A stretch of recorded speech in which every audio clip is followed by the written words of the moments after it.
อยู่กับเทมือกองเทน้อยเข้าครัว เทน้อยเข้าครัว เทน้อยเข้าครัวเสียบจากคนโฮมแล้วเนาะ สอบคุณกินแล้วตอนนี้มาสิซอดเขาไว้ซอดของขึ้นคานอย่างนี้ เขาของขึ้น นี่โอ้ยซอดโอ้ดวนหมดอายุ ยังมันหมดอายุ ไม่ทันหมดอายุว่านี่จานเทหิวเพียงเนาะ กินมายังนี่แล้ว ตอนนี้2:30แล้วเนาะอ๋อมันถ่ายมาเฮ้ยสัตว์ต่อย ซอสของกระเทียมก่อนมีหนู เช่นอย่างนี้คั่ว มาซอยเส้นเลยซอสหัวแห้ง แห้งเนาะ ไม่ที่ว่าเขาตัว เอ้าหมอนี่มาซอสแล้วหมอนี่ สองเพชรน้อย เอ้า ขาดวันดูกันโอ้ยหมดทุก สงสัยบ่มี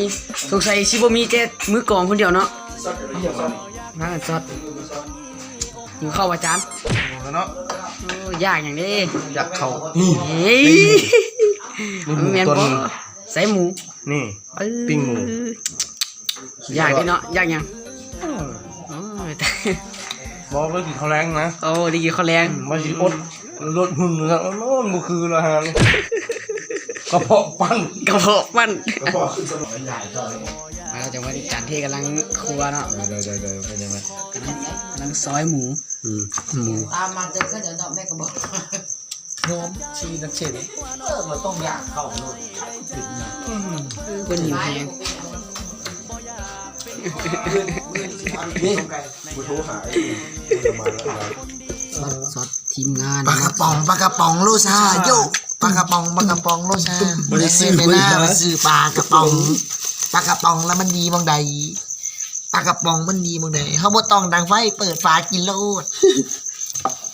ท่านบ่มีจานเนี่ยคือสิบ่ได้กินคือเก่า โอ้ยลองแม่น้ำใส่หน่อยนึงขวดพอดีคักแต่ว่าบ่ กินจังใจก็ได้ตอนหิว กินหยังก็แซ่บตอนหิวตอนนี้กินหยังก็คือกินขี้ ซอสได้แห้งคัก ซอสได้แห้งคักนี่ปลากระป๋อง3แม่ครัวนะบ่แม่นรสชาติ ไฟแดงเขาสิเป็นสมบูรณ์ คอยเด้อ วงอื่นเขาบอกเป็นคือวงนี้นี่ติเลิกเชลสุยะสุกโอตเอา วงนี้ ดีได้วงอื่นอ่ะยาก วงนี้ซ้ำสิกินวงนี้